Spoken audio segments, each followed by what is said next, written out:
With holiday shopping in full swing, about 120 stores in the Stamford town center were shut down indefinitely after an early morning blaze on Monday, December 6th. No one was injured in the two-alarm fire, which the authorities traced to an explosion of one of the two electrical transformers that helped distribute power to the mall. The authorities said that much of the damage was confined to the parking garage that borders Grey Rock Place. Stamford's fire chief, Robert McGrath, said that the fire occurred about 3 a.m. on Monday after employees of the utility had been at the mall to inspect a transformer that was not performing properly. McGrath said when they later switched over to another transformer from a remote location, it exploded, starting the fire. Shortly after the fire, Servpro of Stamford was asked by Stamford Town Center management to do cleanup and restoration work that would help get the mall back up and running. Servpro is a national leader in cleanup and restoration services for fire, water, mold, and more. Servpro's certified professional services network of more than 1,250 franchises in 48 states has relationships with major insurance companies responding to property damage emergencies ranging from multi-million-dollar disasters affecting entire communities to those suffered by individual businesses and homeowners. The mall management assigned Servpro the following tasks and prioritized them in this order. Number 1, reduce risk of injury to Connecticut Light and Power workers and other observers at the fire scene.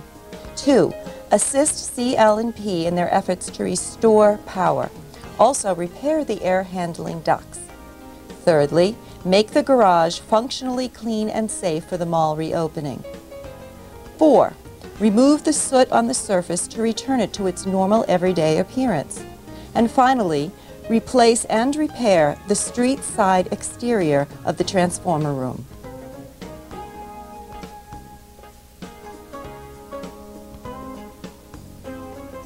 The fire had burned so hot that the concrete soffit outside the transformer room had started to sag and was at risk of falling. A priority was given to removing the exterior signage and any other debris that would impede the removal of the old transformers and the installation of the new ones by Connecticut Light and Power.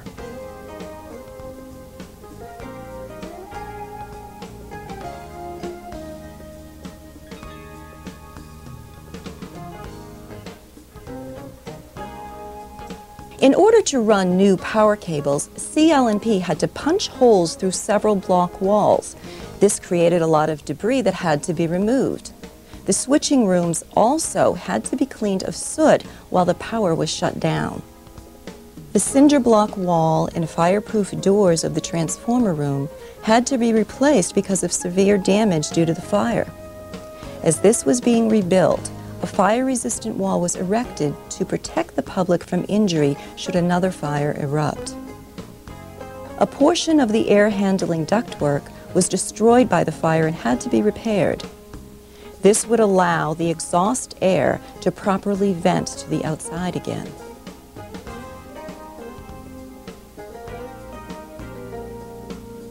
The transformers run oil through their pipes.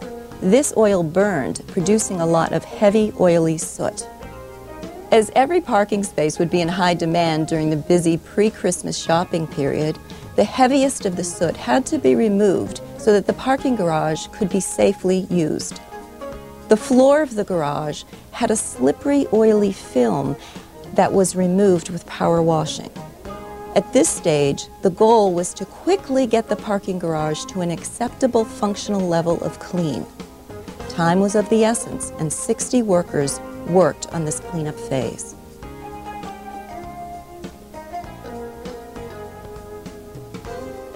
After the mall was reopened on Friday, December 10th, the cleanup effort shifted to removing the remaining soot so that the building would return to its pre-fire appearance. The heaviest of the surface soot residue could be removed with a dry cleaning process using latex chem sponges. The soot was literally baked on the exterior of the building due to the high heat. It also worked its way into the porous concrete of the parking garage. The removal of the embedded soot presented several challenges. The work could not disrupt the daily operation of the mall. Mall management concluded that the only solution would be to work at night. A traditional power wash cleaning approach had to be ruled out for two reasons. Freezing temperatures would create a skating rink in the parking garage, and power cables crisscrossing the ceiling of the garage would prevent the safe use of power washing. The solution was to use dry ice blasting. Dry ice blasting is a relatively new cleaning process using solid carbon dioxide pellets known as dry ice. The pellets sublimate directly from a solid blast pellet to a carbon dioxide vapor, leaving no residue. Dry ice particles are propelled to greater than 720 miles per hour to impact and clean a surface. The particles are accelerated by compressed air. The microthermal shock caused by the dry ice temperature of minus 79 degrees Celsius, the kinetic energy of dry ice pellets, and the air pressure break the bond between the soot coating and the substrate surface. It pops off the coating from inside out, and the airstream removes it from the surface. Upon impact, the dry ice sublimates. The carbon dioxide gas released is the same safe gas released by a can of Coca-Cola. The dry soot falls to the ground where it can be HEPA vacuumed up. Of importance in this application is the fact that no moisture is used or created. It is an entirely dry process. Ice blasting also has an advantage over other cleaning methods in that it is not abrasive to the surface being cleaned. The approach is not without drawbacks, however. At 130 decibels, it is very loud. It is also not a quick process under the best of conditions. Workers must handle the dry ice with care to prevent injury and wear proper protective gear.